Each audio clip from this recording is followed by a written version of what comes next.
All right, welcome back to the Boomer Backfield pod. My name is Spencer May. I'm Kylan. And I'm Colby. And OU beats Alabama, and the fans storm the fields. Wow. And we were there. We stormed the field, baby. We stormed the field. We were there, and we stormed the field, so we're going to relive the experience with you guys, go over the game, and talk about some other things going on around the country. We'll upload a couple videos, too, of us storming it so we can see it. Unbelievable game. It was incredible. Yeah.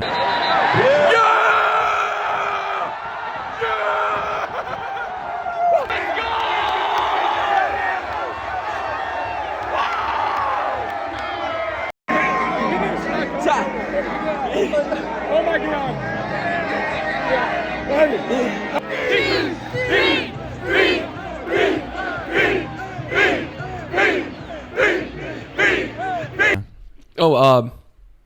By the way, like and subscribe anywhere you do social media, TikTok, Instagram, X. Facebook, for all you old heads. Facebook. Get on Facebook. Yeah, YouTube. We really appreciate it, so do that, please. Yeah, so where to begin, man? I mean, just didn't even feel like we had to even be nervous about it. I mean, it was just crazy. It felt like total dominance from OU. And I'll start out with what Brent Venables said in his press conference. And he said that game was not fluky. Yeah. And it really wasn't. Because if you watch the game, the way Oklahoma is built and the game plan that the coaches drew up over the bye week and over the week preparing for Alabama worked perfectly against Alabama. Yeah. And what they've been all season. It worked perfectly. It just like the run stop, we completely contained Jalen Milroe, which we've been able to do all year, is contain quarterbacks and contain the run game. It's been our strength on defense, really. And if you could say one thing about the offense, if we've established anything, it's that we can sometimes run the ball and run with the quarterback. Yeah. If you can say anything about this offense, that is one thing that we can say about it. And turns out Alabama can't guard that. Alabama cannot stop the run, and it cannot stop the quarterback run. Yeah. So it just seemed like they didn't have an answer. It was crazy. I mean, it's just bonkers to think that they didn't have an answer for us. Just who would have guessed? No, you go ahead. I mean, for me, it was honestly like shocking. I think through the first half, it was like I know me and Spencer for sure were just like, nah, we've been in this spot before, going into halftime with the lead. Cool. You figure. I think I haven't fully processed that. I don't think this is going to be the Alabama of old. I don't think, I feel like Nick Saban had that certain whatever that would have got if Nick Saban's there, I'm not saying that we wouldn't win, but it would have been a lot closer. He is going to there's something, I feel like there's some inspiration, I'll put it in those terms, that Nick Saban had, where it was just, I'm going to cuss you out and you're going to lock in and figure it out. That I don't think Kalen DeBoer has that, because he seemed, even in his press conference, he seemed so Jalen Milroe didn't play too bad, and he just made a couple bad reads, but it's it's okay. Few. And I was just dude, you just lost to a very, very mediocre Oklahoma team. Yeah. And we pretty much just knocked out a good chunk of your chances of making, obviously, all your chances of making the SEC championship and potentially playoff. I'm standing there not making the playoff. I will say that right now. Bama's not making the playoff. They're the 13. They're 13 right now. I just don't see it. I don't know. But it just felt like there was that didn't even look like Alabama. That looked like no one cared. Well, it looked like they were just like, huh? I would disagree. I think we just played really good football. I think so. No, I think I don't think obviously Bama played bad, but I don't think they played bad because they were playing bad. I think our defense played incredible. R. Mason pressuring the quarterback, 3 interceptions. Jalen Milroe had 7 total yards of rushing. Yeah. He had 7 rushing yards, which is insane that we stopped Jalen Milroe to 7 yards. He averaged 0.5 yards a carry, which is bonkers. Our defense, it was incredible. So I do think Nick Saban was here, it would have made a difference to sure. But like and to kind of BV's points, like this wasn't a fluke. No. This was total domination. Like we looked like the best team the entire game, which is so crazy because, and I told you guys this when we were in the stands, I was like, could you imagine if we played like this all year? Where would we be right now? Because this is the game, and in my opinion, this is the only game of the whole season where what BV said, we're just this close, we're right here. We put all three facets of the game together. And then you see what happens. And if we played like that, I feel like we could go literally be anybody in the entire country if we played like how we did last night. And it's because we put all three of our pieces together. The talent came together. The offense didn't turn over the ball. We had one turnover. That is, we'll get into that later, but that is the craziest thing to me. I was expecting Jackson to fumble the ball. He carried the ball 25 times and didn't fumble once, which is just insane to me. But we just looked incredible. And we looked flush on all categories. Special teams. Luke Elzinga had some great punts.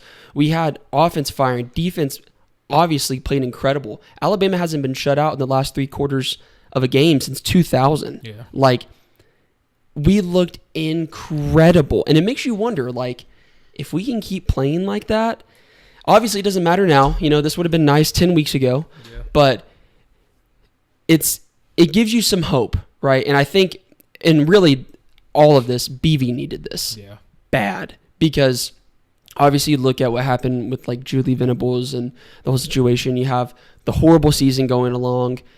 Everybody, including all three of us, guaranteed that we were going to lose the next 2 games. Like I had zero faith. I wasn't even excited about the game yesterday. I literally went to the stadium and I was just like, I'm more excited to actually go see these Bama players than I am to watch OU play. And so anyways, all the odds were against us. It was senior night. Nobody, was really ready. And then we got to win. And I think BV really, really needed that. And so did all the seniors too. Like, not just BV, but like us, the players. Like, everybody who roots for OU as a part of the program needed that win. So it was really cool. It's cool. I think it's odd that what I'll add to your Nick Saban and Kylan DeBoer thing is the game plan was weird. I was literally thinking that. Mm-hmm. The game plan from Alabama was really strange, and I don't think Nick Saban would have drawn that up. That's what I'm like, Kylan DeBoer, what in the world? What are you doing? Like, I agree, like, we played dominant and everything, but, like, if they came out and tried to expose our secondary, they would have. They would have. Ryan Williams did when they tried to. And they got that crazy penalty. And it was so strange because what I saw was this. A lot of times they'd come out, first down, run, usually with Jalen Milroe, like a read option, and it wouldn't work. No wonder. I mean, that's expected with OU's run defense. We have a great run defense, and Danny Stutzman and all that. Yeah. And then they would usually pass on second down. And what would usually happen is one of two things. Either Jalen Milroe wouldn't find anybody and he'd run and then, like, just get stopped somewhere. Or they would throw these little short passes or behind the line of scrimmage, picked off. Yeah. And that was just putting doubt in Jalen Milroe's mind. And it was so strange to me because they did go downfield a few times, and it was working. Yeah. On that, when nobody was watching in the fourth quarter, and we were already planning to get on the field, they were moving down the field, throwing the ball down the field. And I was like, why didn't y'all do this all game? Y'all could have done this earlier because I promise you that is our weakness. We have cornerbacks that are out. We have safeties that have struggled this year compared to what we expected, and it's like, dude, y'all could have exposed that earlier. That was strange to me. Like, Kylan DeBoer came in with the game plan of, we're going to run the ball. Just strange to me. Because, I mean, I think, and I'm not trying to discredit OU in any way. That was amazing. But I think if that penalty doesn't happen on that Ryan Williams, he's a absolute dog. He's unbelievable. He is the most amazing receiver I've ever actually put my physical eyes on. It's not even close. To be 17 to do that, it's ridiculous. If he doesn't he's insane. Get that penalty called on that crazy catch, that's 7. The one where he barely stepped out of bounds in the first quarter, that's another 7. Which that play was unbelievable too. Makes a guy miss. The spin. Stops, spin. Yeah, it's just like what you ridiculous. see on TV. Yes. He does it every single game. He's ridiculous. So it's just like, but I 100% agree. The game plan is I guess where I was trying to get. The game plan seemed like baffling. It's like, it didn't make it was like we don't want to win because it was, why are you running the ball Jam Miller, their running back, he's huge. He's huge. He's a big old boy.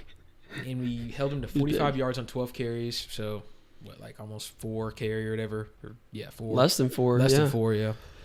But it was like you said, it was literally either QB run or just a handoff. It was get stopped. And even on second down, I feel like a lot of times they might run it again. And on third down, he'd throw that little short pass. But they had a bunch of drops. They did. Bunch. They would that throw was a little whatever, crazy. and it might have not been right here. It might have been but here, easily catchable balls. Yeah. But it was never to the receiver. It was always to the back, running out the backfield, yes. running on a little Texas route or whatever. Yes. And it was just our weakest position is our secondary. Why? And you have 3, 4, 5 amazing receivers. Why not try it? And I get Jalen Miller with those 3 picks. 1, your receiver doesn't throw a block on Eli Bowen. He just jumps the screen. It's all right. 2, I'm trying to think. Kip Lewis, that was a terrible read. I don't know why he threw that ball. Well, yeah, that was bad. Kip that Lewis was just bad. He just jumped The around. third one, he got literally. Third one, R. Mason. So it just flew out of his hand. Yeah, it flew out of his hand. So it's just yeah. But still, I just don't get why you would.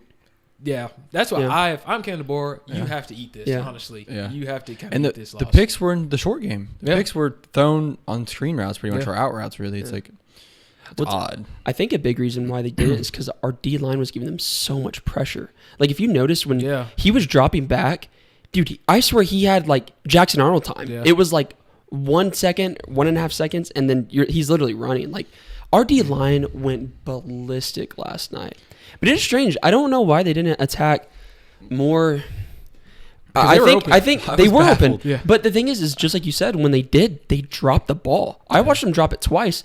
Balls that literally just hit the hands. Yeah. And they weren't getting lit up as they took it. It's they were just open and just dropped the football. You catch the ball. Yeah, they turned their head before they catch it. But I was just Well, Danny Stutzman, PFF grades things, and how they grade them, I don't know.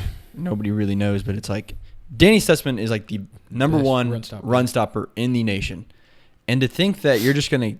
The first play of the game. Their first play to run right at and he lit... Yeah. And it was he set the tone early. Yeah. He literally set the tone off the first play of the game. You can't... Your game plan can't be to go at him. No. Yeah. And especially when you have guys like Kendrick Law and Ryan Williams that are just absolute studs. It doesn't make sense to me. I don't understand. I don't know. But I will agree. Their O-line is going to the NFL. They're a lot of their O linemen are going to the NFL, and we just made them look stupid. That's what I thought. Our D line should be every single game. Yes, I will sing the praises of Miguel Chavis and Todd Bates. Yeah, they are. Nobody. It's the average Sooner fan does not understand how much they are literally building the University of Oklahoma football program right now. Yeah, because our identity has kind of become linebacker and defensive line play right now. I mean, that's what it's become. And that is because of Zach Alley, Brent Venables, obviously, and Todd Bates and Miguel Chavis. They have just built up something different. And what the D-line did was second to none in the nation last night. Second to none in the nation. Yeah. I mean, nobody's held Alabama to 3 points since... When? I thought it was said 2010. 2010 is the last time Alabama's been down. 15 years ago. 15 years ago. We were 8. Are you kidding me? That's insane. And that's the D-line. And I'm also not going to shade. Billy had a great game. Eli Bowen's unbelievable. Eli Bowen is CB1. Him and RSJ Gentry played great. Our secondary actually went off a little bit. Now, obviously, Eli got cooked from Ryan on that play, but it was called back, so it didn't matter. But even then, he didn't even get cooked. He literally it was just perfect ball. And Ryan it's just unbelievable. It's the same thing as the Theo Weiss catch. I mean, he played it as well as he could. Yeah. But there was a play where Billy crashed down, lit up this guy trying to catch across the middle, and it almost was a pick. Just fell down. Yeah. But I thought our secondary actually played really well yesterday, and the fact that Ryan Williams, really wasn't a factor at all yesterday. 37 yards is a testament to, of course, the D-line, but also the secondary. He might have just not been open. Yeah. Saw multiple people guarding him. Yeah. It wasn't just Eli Bowen. Yeah, there's in the red zone. Stacking in the red zone, Des Malone, Kanai was on him a lot. In the red zone, I was I saw Des Malone on him a few they times. didn't really throw the ball too much. They were trying to run it, punch it in. I was just like, all right. Yeah, it was just it's one of the craziest games I've seen from another team that has like the opportunity to expose us. Mm-hmm. I really thought they were going to put it 55, 56. Like I will say, I didn't pick us to win, but I said something crazy might happen. I said senior night, a little edge turns on. I didn't think we were going to win. Hey. But it's just like. Sooner Magic. It comes in times when you least expect honestly, it. this wasn't even Sooner. This was like. It was just Sooner dominance. It was just a whooping. It was just a whooping. so strange. It was just so strange. That is like my main feeling is I was like, what? That's what I kept saying. And I was like, what is going on? Yeah. Like, there's no way this is happening right now. I think that was the vibe of the whole stadium. Yeah. I just heard so many people, including myself, was like, what's happening? What are we doing? Why are we? What are we beating Bama? Yeah. Unbelievable. Just strange, man. Yeah. And it was so fun. Can we talk about, though, and let's just say, if we continue along this trend of playing how we are right now, which I doubt we will, our freshmen, we have a lot to look forward to. Xavier Robinson, Eli Bowen, those guys went crazy. Those guys played major roles, probably two of the most important roles in the game yesterday, and they were freshmen, which is crazy.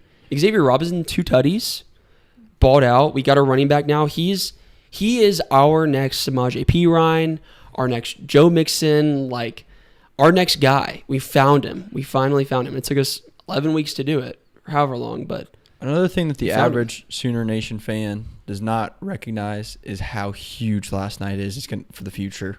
Yeah. Like Michael Fasusi was at another game last night. Like things were trending very, very bad for recruiting. We had a lot of high school kids that were looking away from OU, were committed to OU, but were looking away from OU. Mm-hmm. And probably a lot of guys in our locker room that were looking away from OU. Deion Burks tweeted, "Man, I needed that. Thank you, Sooners." Yeah.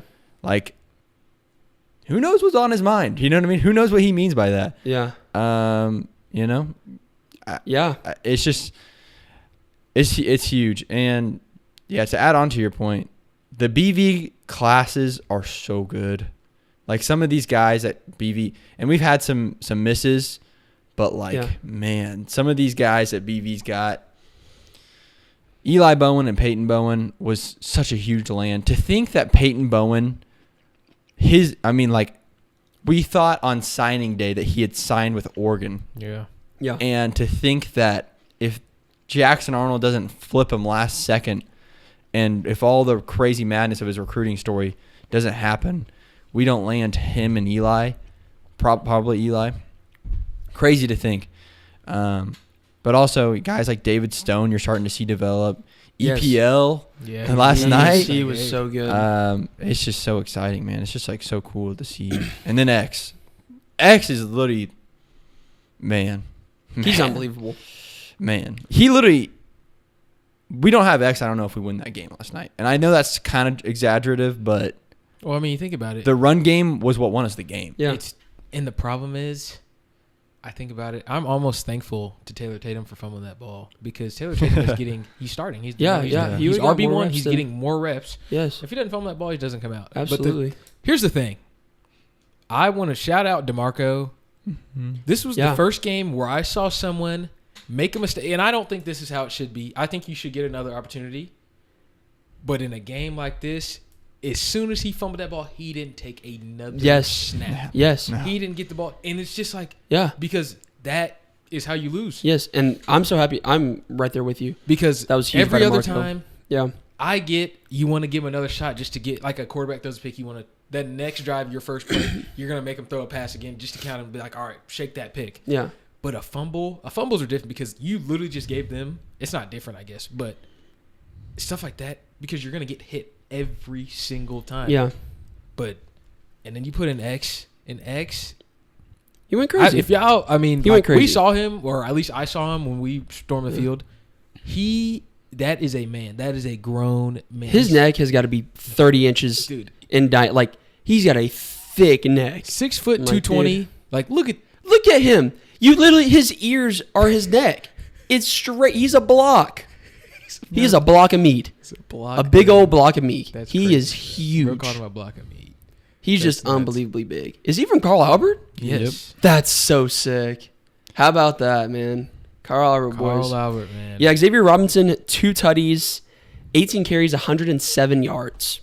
Mm-hmm. Averaged 5.9 a carry, which is crazy. He was averaging almost 6 yards a carry. Just runs hard. And he runs hard. Runs hard. One thing I love about X, too, is I wonder what his yards are after contact. Probably crazy. I swear that rascal gets hit, and he finds a way to get 5 or 6 more yards after every time. It's unbelievable. That guy is crazy strong. It's a different type of strength. It's just he's unbelievable.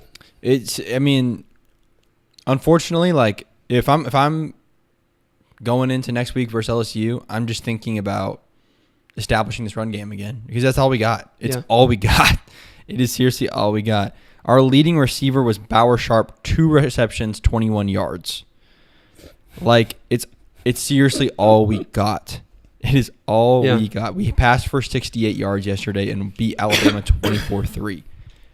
Like, that's insane. So, it's all we got. And it's all we got, but it's still... But it works. As optimistic as I am, or as I want to be, I still think, how easy is it not... Like a one-dimensional You got to throw the damn ball. Like, you got to be able to throw it. Easy. It's not... I don't want to say easy because X is a dog, but...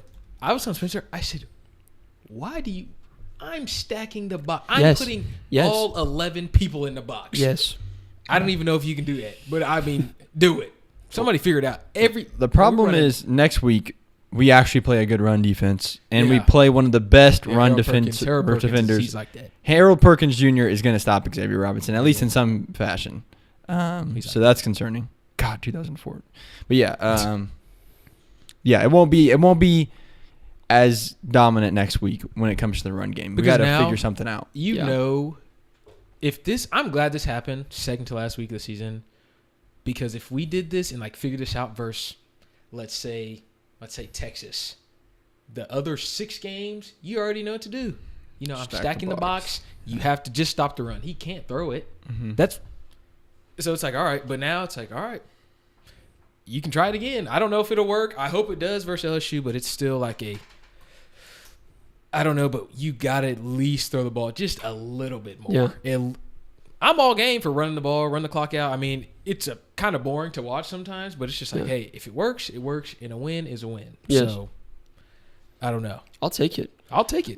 One thing that I loved about the game yesterday is how much clock we drained. Dude, that's how they lose. That's how Bama loses. What's crazy is that the last. So when we rushed the field, OU got the ball with 6 minutes and 47 seconds left to go in the game. Yeah. They drained it till we literally stormed the field. That is, when was the last time OU's done that?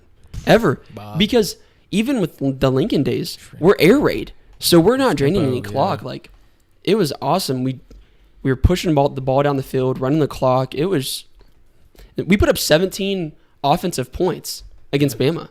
That's crazy.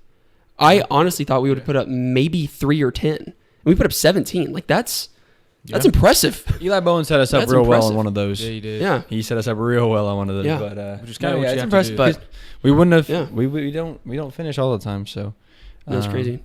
One thing I do want to talk about is Jackson Arnold. Yep. So here's what I want to say about Jackson Arnold. I don't think Jackson Arnold really played. Now, let me finish before you guys say anything.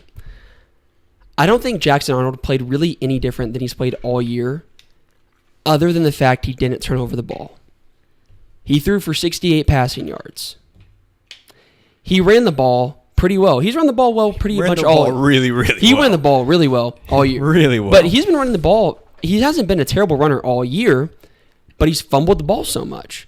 So I don't think, what I'm saying is like, I don't think he did anything that much more special than what he's been doing all year. He just hasn't been turning over the ball. They didn't turn over the ball at all yesterday. And I think the reason why he maybe hasn't run as good as he did in this game is because he didn't have as many opportunities because he was fumbling the ball all the time. So in the last game, like Mizzou or games before that, Jackson might have had running numbers equivalent to what he did this game. But because he fumbled the ball 2 or 3 times on the previous drives before, Joe John Finley's not going to call a QB draw with Jackson fumbling again. And so that's why they're handing the ball off, and that's where our offense, kind of folded apart. But I think Jackson actually, out of all this, was the key driver of the offense. Not because he performed stellar in terms of passing. He performed stellar in terms of running for sure. But more so in the fact that he wasn't turning over the ball, which allowed Joe John to be more bold in the calls that he had in terms of having Jackson run the ball and then opening up the run game with Xavier Robinson and all these other things. So I'm impressed. I don't. The thing is though, is like Jackson, he didn't really do anything other than what he's been doing all year. He just didn't turn over the ball, which is huge. I can agree with that. I mean, not turning the ball over was the game changer yesterday, other than Taylor Tatum's fumble. But it was the game changer for Jackson.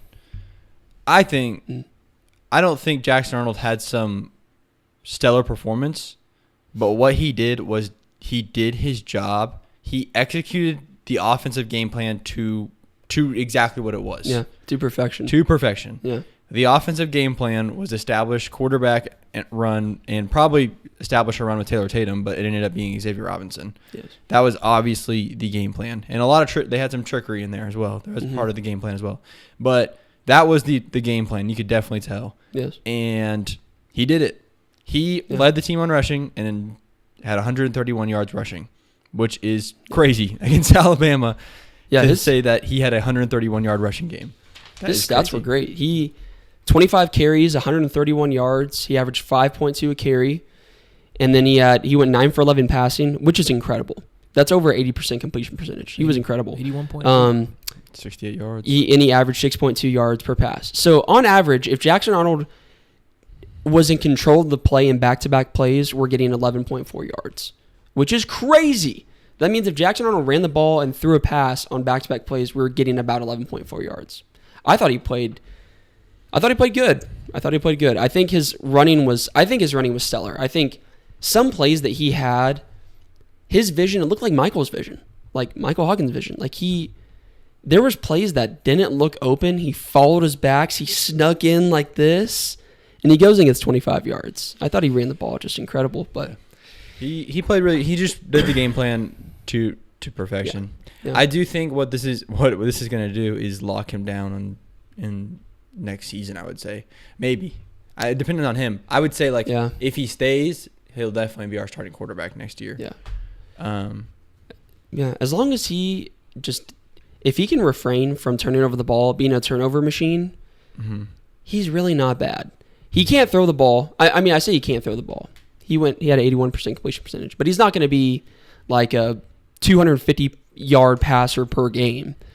But as long as he's not turning over the ball, I don't care. I just want to score.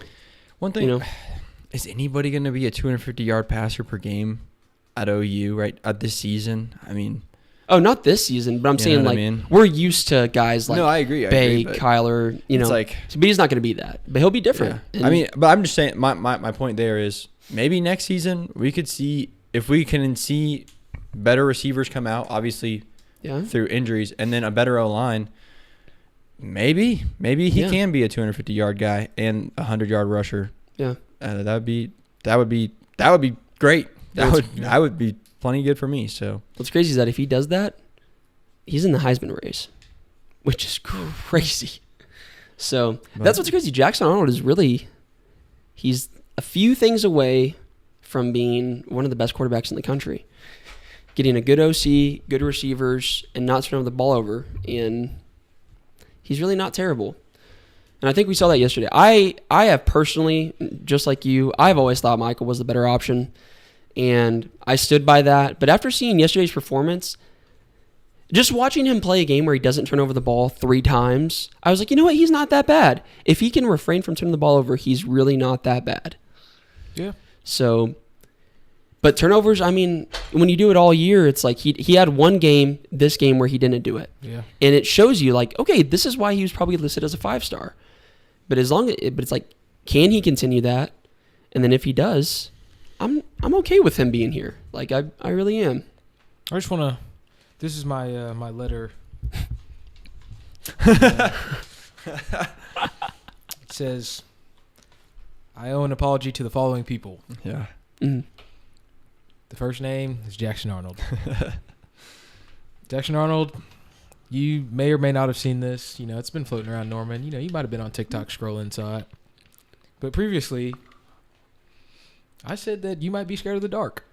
That is true. You did say that. You were afraid to play at night. Yeah, that is true. I think we all kind of agreed on that, actually. Yeah, And it was a joke. It was kind of a joke, but I was being serious. It came off as a joke, but I was being serious. I genuinely thought you might fear playing at night.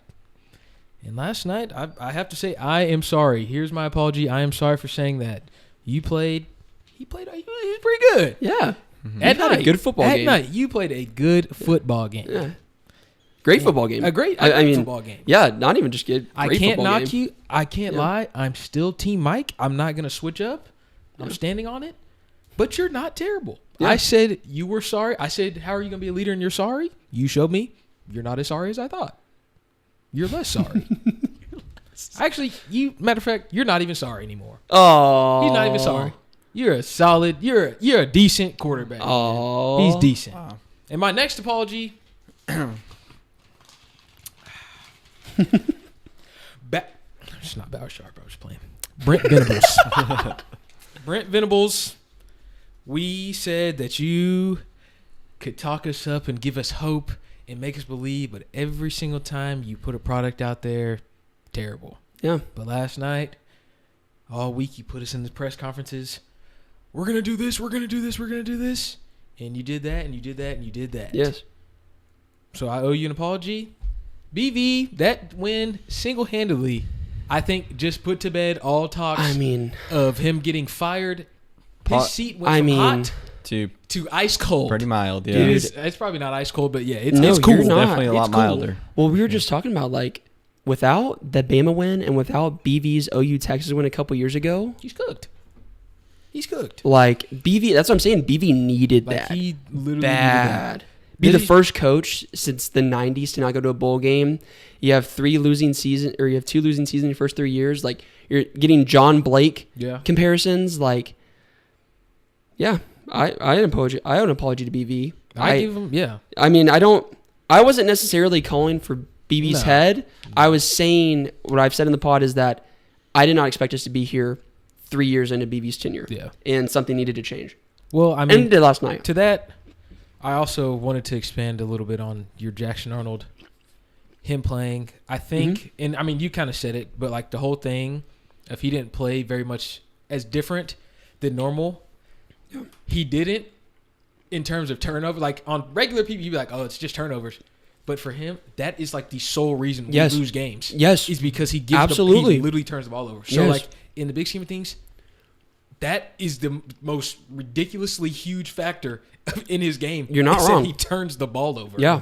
Yeah. And it's just like, because the Missouri game, what do? We win. Easily. We win. If he does not put the ball on the ground, we win. Yeah, that's just how it is. Yeah. Even going back to Tennessee, South Carolina, even if I know it's Mike. I think South Carolina and Tennessee both turnovers. We win the game. Yeah. We win. So it's like that is the tale of OU. We win the turnover battle. BV's undefeated. Imagine that's what's crazy. He's undefeated. I still the battle. Imagine where we'd be. Dude, that's what I've been saying. Just real quick, it's unbelievable. It's crazy to think about. Just imagine where we'd be if Mike doesn't soil South Carolina, Jackson doesn't soil Missouri. Mike never plays. Well, I'm just saying no. Yeah, that's fair. If Mike doesn't soil that game, and let's say just we win it, Jackson doesn't soil Missouri, and let's say we win it, and Tennessee, and Jackson doesn't soil Tennessee, and let's say we win it, we're 9-3, 9-2, 9-2 right now. If they just play, if they don't turn the ball over, if they don't turn the ball over, yes. If they do not soil the game with 3 turnovers like they did, we are 9-2. We are probably 8 or 9, 7, 8 or 9. 9-2. I think we would probably be top 7. I think. Well, now, yeah. Well, okay, let's look at After it's 9 now, yeah. We have the second hardest strength of schedule in the nation. The only one harder is Georgia, and look at where Georgia is right now. Did I see they were 10? Why did I think they were 10? I don't know why I thought I saw that earlier. God, there's no shot. That's so great. We're looking at the AP poll, by the way. AP poll, Georgia's 6. Yeah. And they are 9-2. So we would and Tennessee is So we would be like 7. I think we'd be 7. 7. We'd probably be right behind Georgia. Yeah. We would be probably 7 right now. Which is almost a guaranteed Which honestly, lock we in the might be playoff 6 because we beat Bama. And Bama beat Georgia. So we probably would be 6, actually. We would be 6. God. Yeah, pretty crazy thing. Dog. And what killed us is turnovers. That's what I'm saying. Like, That's that literally is the what killed one us. thing. And it's just like, wow. Like you said, I don't even mind as much as I think Mike is such a dog. If Mike leaves, wherever he goes, I'm going to watch whatever team that is. Because I want to see Mike ball out. Yes. At the same time, I care, obviously. Everyone has their personal preference on who you want to be the quarterback. But if we win, it could be a literal rat playing quarterback. A rat with a helmet. Literally, if the rat is running for 130 a game, hitting the Heisman, I do not His care. tail's wagging. It could be Mickey Mouse. Mickey Mouse could be playing quarterback for us. And if he's done for 200 and running for another 100, come on down. Come on down. Yeah. But, dude, I just, like we said, where... That's what's so frustrating. Man. Like, as happy as I am, it's the same when the adrenaline wears off. Every year. Just like, God. It's the same thing every single year. OU, where would we be at if we didn't lose this game? We didn't lose this game. And it's not just this year. It's the last 20 years. Yep. It's always that case. But do you have any more apologies on that list? Because I have a list of apologies as well. That was it. Okay. It wasn't very long. Yeah. Because everyone Let's get through apologies and then I'll run through these real quick. I'm going to apologize to DeMarco. Because he finally developed a running back. I second that. I apologize. I'm somewhat going to apologize again to Zach Schmidt. Okay. He went 1 for 2 yesterday, but that miss was pretty bad. I mean, like, I really cooked him at the beginning of the year, so he deserves one. Yes. JJ Hester, he didn't do much yesterday, but he blocked. Blocks. Dude, I was crazy. He was unbelievable blocking machine. Insane. He was the reason Xavier Robinson got as many yards as he did. Yeah. JJ Hester was incredible at blocking. I'm going to apologize to Xavier Robinson on behalf of DeMarco Murray for not playing him all year. Going to apologize to Jackson for the fact that we said we were done with him. Apologize to Bill Beatonbow and Brent Venables, and I'll do these together. We did not believe that Bill Beatonbow. We saw one bad season. One. Yeah. We saw 9 bad games. And after years and years of success, we saw 9 bad games, and we were ready to fire Bill Beatonbow. I'm sorry, but looking back on it, that was ridiculous. What has happened since that terrible South Carolina Ole Miss stretch has been nothing short of a miracle and growth. That O-line has gotten a lot better, and the freshmen and the young guys look really, really good. And if he can, the 15 bowl practices and all that, the spring, the summer, if he gets them right, we will have a decent to pretty good O-line next year. Yeah. Even with just what we got. We don't have to go out and get anything. Literally, just with what we got. And to say that compared to what we had 4 weeks ago is very, very impressive. It's crazy. To say that there is a lot of hope on the O-line with what we had 4 weeks ago, crazy. And so I think I owe Bill Beatonbow an apology. And then Brent Venables. Here's what I'm going to say about Brent Venables is I always said, up until this season, I said, we're going to win a national championship under Brent Venables. I don't know when it's going to be, but it's going to happen. And then I lost hope because I was like, he just cannot win games. Yeah. But I still believe we will win a national championship under Brent Venables. I think we will win a national championship under Brent Venables. Hope has been restored. Hope has been restored a little bit. Hope has been restored. I just think if you look at all, and I hate to make excuses, but it's like what happened, just the craziness that happened to this team.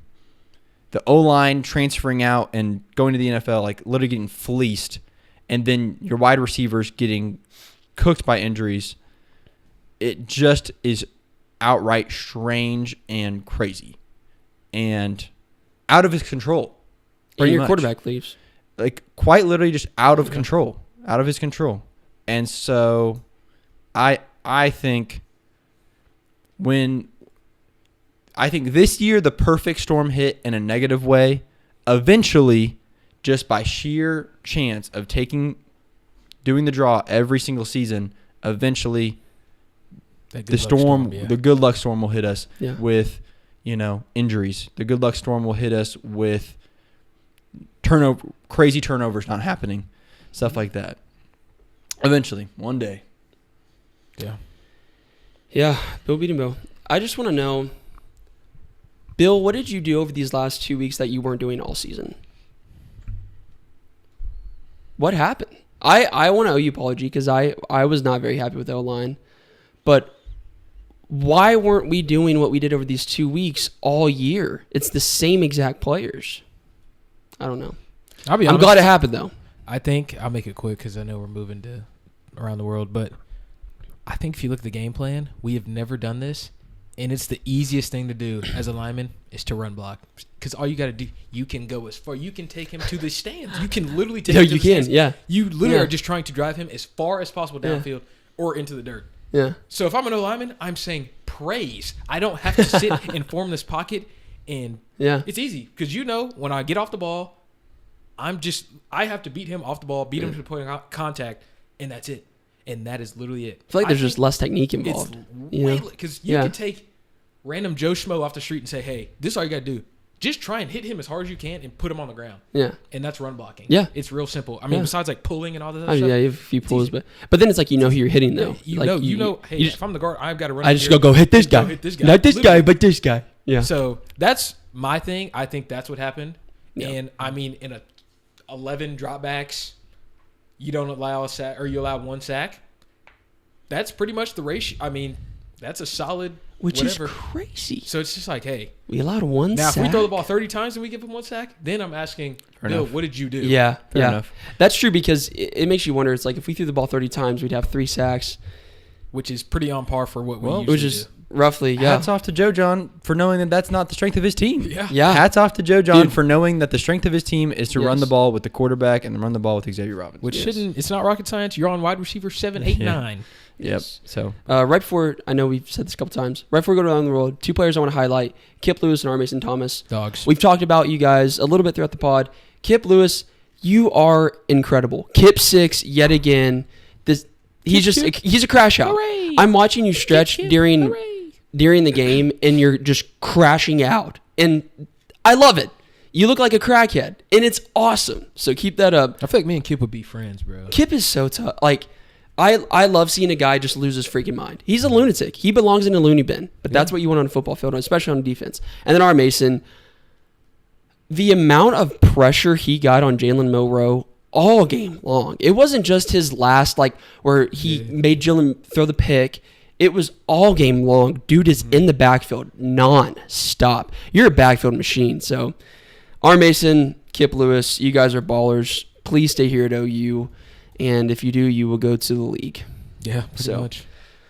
To add to that, this was Miguel Chavez's tweet this morning. Physical, punishing, relentless, suffocating defense. OU. God. Awesome. I love that, man. It was awesome. I love Miguel Chavis and I love Todd Bates, man. I'll never get over that. All right. Around the world. Around the world. Jeez. We can start with the morning slate, the way it went. Indiana, Ohio State. 38-15, Ohio State. Jeez, Kylan almost got it right on the money. Yeah, he did. Every time, bro. I got cooked this week. Ohio State, I think, this is what I said this when we did our playoff brackets. I think they will win a rematch against Oregon in Indianapolis. They lost by 1 point. They were driving down. I don't know if y'all remember the game. Yeah, he slid too late. He threw the ball into field goal territory, caught it in field goal territory, slid with 1 second left, and the clock just ticked. If it didn't tick, they had a timeout to take, and they could have made that field goal. It was that close, and it was in Oregon. My opinion, you go to Indianapolis, which is almost a home game for Ohio State. Oregon fans will show up, but almost a home game for Ohio State geographically. I think that game could flip, and I think Ohio State has gotten better since that game too. Yeah. They've found more of their identity. Ultra talented roster too. They looked really good. I was sad about this game. I really believed in the Hoosiers. I thought they were going to take it all the way. I didn't think Ohio State looked great, but hats off to Ohio State. was a good win at home. They've obviously solidified themselves in the Big Ten championship game with a likely win over Michigan next week, obviously. They're definitely going to be in the playoff. Indiana will probably still be in the playoff. I hope so. But anyways, Ohio State looks great. So, yeah. Notre Dame Army, golly, man, we supported the troops. Dude, that was like the sad part of yesterday. They got killed. They got clobbered, man. Yeah. I'm telling you, Vegas, we always say this. Vegas knows something we don't know. Yeah. I thought they wouldn't have the time to do it. I thought Notre Dame would not have the time to do it. They had the time to put up 49 points. They said, I got time today. Yeah. Perfect timing. Yeah, the game plan didn't go the way Army tries the game plan, which is how they lose. Their game plan gets beat. Yeah. Their time of possession gets beat. So yeah. And then BYU ASU. ASU beats BYU. Crazy game. So with that game. To me, it's just that the Big 12 is a madhouse, and no one knows what's going to happen. No one knows who's even going to be in the game, the Big 12 championship game. It's so crazy. It's with Colorado losing too. Yes. Colorado losing to Kansas yesterday, so now it's like it's unreal. It's absolutely unreal. And I don't know. Who knows what's going to happen there? Who absolutely knows? It was so great. But yeah, BYU, it's so crazy how they're undefeated, they're highly ranked, and then in the last 2 weeks, they've just folded their season. Like it's I mean, they still could be in the Big 12 championship and still find a way to win, but it's just crazy how they were undefeated and just fold. Yeah, we talk about the Big 12 eating each other up, but so is the SEC. I don't know if a one-loss team will come out of the SEC. If Texas loses to A&M, there will not be a one-loss team in the SEC. There will only be Texas will lose to Georgia in the SEC championship, which will make them a two-loss team. Yeah. So just insane. Ole Miss loses to Florida. Jackson Dart, you're a bum. Golly, how you throw 3 picks in 1 minute? Another game where insane. The crying, and then he cried. Yeah. Put his helmet back on. Threw another pick. Lane Kiffin's like, get out there. Brad put his skull cap on. He snaps the ball, throws another pick. Dang it. Dude. Bro's a baby. Stop crying. You're a quarterback at a Power 5 school. You have a chance to go to the playoff and you're crying? It's crazy. Quit being a baby, dude. In a game? Are you serious? To me, it's just... If I was his ex, I would be cooking him on TikTok right now. Cooking him. 460 total yards. And they only put up 17 points, dude. You drive down the field. Look at the... He had over 300 passing yards. Yeah, he threw for 323 and 2 touchdowns. They were like 0 for 3 in the red zone. Yeah. That is just bad. I mean, you can't have 17 points off 500 yards. I swear Ole Miss has a curse, man. They're good every year, but they can never figure it out. Yeah. And then A&M loses in a great game in Auburn. That was awesome. No, Marshall Reed. Actually, Marshall Reed played great. Yeah, he played great. 300 yards, 2 touchdowns, and an interception. What happened? He didn't have a bad game. But Peyton Thorne. I'm telling you. Heisman. Heisman, dog. Why is he so good? Well, look at Jarquez Hunter, who cooked us. 3 tutties, dude. That's crazy. He also runs extremely hard. That was the first time. That was the first SEC game. We were, the second one. We were like, oh wow. Yeah. Jarquez Hunter's really good. Look at Cam Coleman. Golly, look at the receivers. Just crazy yards. There were 4 seasons, in my opinion, that were pretty much ruined yesterday. A&M, Colorado, Alabama, and Ole Miss. Yeah. Granted, there's still a chance for a 3-loss SEC team to get into the playoff. But with a week left, I just don't see any of the teams ahead of them losing. I just don't see it. So who knows?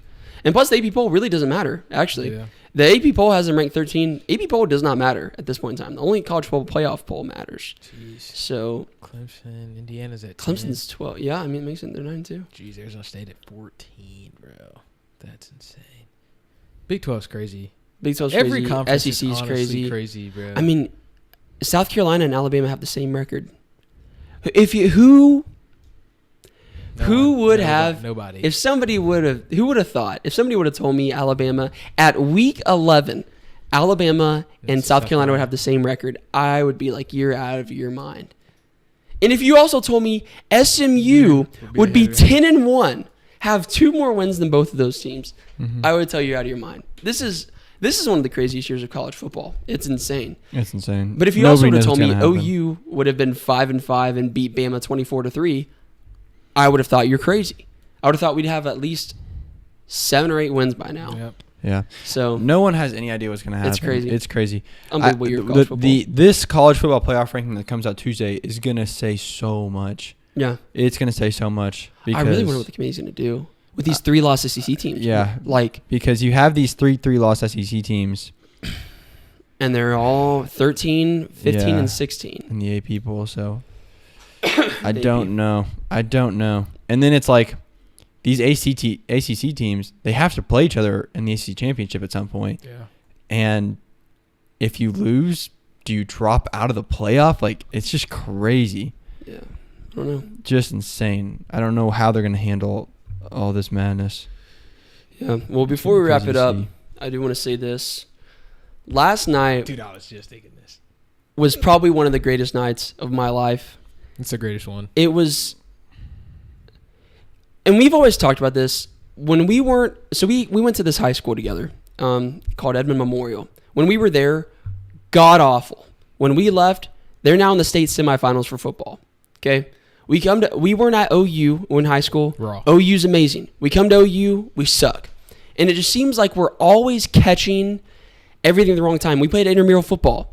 We'd show up to the field. The other team wouldn't show up. We couldn't play. Like, it seems like we always get the worst tail luck end of everything. every single time. And it was just so awesome to finally say, like, okay, we got something. You know, like, obviously the OU Alabama basketball game was a lot of fun and we rushed the court, but this was different. Like, this is football. This is something I've cared about for a long time. And the fact that we all get to experience it together was like the coolest thing ever, with JJ and Sal and Matthew, like Trevor, all those guys there. Is just like the fact that we all get to experience this just incredible game together. It's something I'll never forget. I will never forget last night for the rest of my life. It was the coolest. It was just the most amazing thing. And it was so cool to experience it with you guys too. Because, I mean, obviously I don't know where the road's going to take us, but I just don't see us sitting in the student section or rushing the field in the future, you know? Like, I just don't know. And it's like, when would we rush the field again? Yeah. Like, we're OU. Like, this is the first time we did it in 25 years. True. So it's like, I agree with that. I was going to say the old heads were rushing the field yesterday. Yeah. Now they were slowly going down the steps through the gate, but they were even rushing the field yesterday. That'll be me in 30 years when it happens again. It'll be probably a long time before OU rushes the field again. We've gotten unlucky with these teams, but we've gotten great games for some reason. Yeah. We have gotten some of the 2 best OU Texas in history, and we have gotten this game and rushing the court with the basketball team. God, that was fun. Yeah. What happened? We've gotten some good little moments out of it. I mean, just to kind of like cap up what I was saying, like, we thought we had just the bad luck just gene. Yeah. Like nothing was like falling our way. This year Always. we're like, all right, we're gonna strap up. We're gonna go to all the games. We're gonna pay all this money. And I mean, yes, we sit down here and dog these whatever, but you can't say we're not true fans if we're paying hundreds of dollars every week after week to go watch you play, knowing the outcome, knowing what's gonna happen. Yes. This team, I love the University of Oklahoma. Literally, always will. Yeah. Grew up loving it. Won't ever not love it. And it's just like, man. And for the old heads, I get we're prestigious, but shut up. Come on. Shut up. We were terrible. Shut up. We just beat the number 7 team. I don't care. Don't rush the field. Don't rush. Dude, they dropped the goal. They knew we were going to rush. The university knew we were going to rush the field. We didn't drop the goalpost. Yeah. They automatically put them down. Like, they knew the outcome. The players were like, Danny Stutzman's literally was like, I'll remember this for the rest of my life. Yeah. Like, they rushed the field. I don't think being prestigious should have anything to do with, especially under the circumstances. If we were 10 and they were 7 and we beat them, obviously we're not rushing the field. That doesn't make sense. Yeah. But it's just like, this is the one thing, last home game, let us have it. Let us have it. But literally, best moment of my life pretty much. Just like, you look around and you can't see anything but people and everyone is just like, whoa. It was magical. Like, you look up, you're like, dude, we're really on the field right now. It was magical. And there's still people in the stands. You're like, well, this is what it feels like. The fact that I'm an experienced rusher of fields / courts is a good feeling. Yeah. I can say that I have 2 rushing of court / fields under my belt, man. I know how to get it done. That's facts. That is crazy to say. I could put that on my resume or something, man. That's fair. Yeah. Yeah. It's a good feeling. Anyways, pod, we'll be back on Wednesday for pregame versus LSU. Me and Kylan will be going to that. Spencer, I don't know if Spencer's coming. TBT. We'll see. It'd be really lame if he doesn't. Yeah. Actually drop in the comments. That's actually, yes. L. Spencer. Yeah. L. Spencer. Here's what I'll say. Spencer would be really sad if he's sitting at home here watching the football game and we actually beat LSU on the road. And BV says Colby and Kylan suit up and we need one more. And we score a touchdown. And I go up to the Tiger and I fist him in the face. Right there. I win the Heisman. I fly to New York. I win the Heisman. Yeah. Golly. That'd be lame. Whatever. But money comes and goes. Memories don't. Fair. Dude, Something the to memories keep in mind. of LSU game are not that great. You can't say that. You cannot say that without going. And it hasn't even happened yet. Even if we win, it's just like we're 7-5. You have the worst attitude for that game. I just don't That's want a to terrible go. attitude for that game. I just don't want to go. That's terrible. He doesn't want to go, guys, but we're going to go. But we're going to go. But appreciate y'all watching. Yeah, thanks for watching, guys.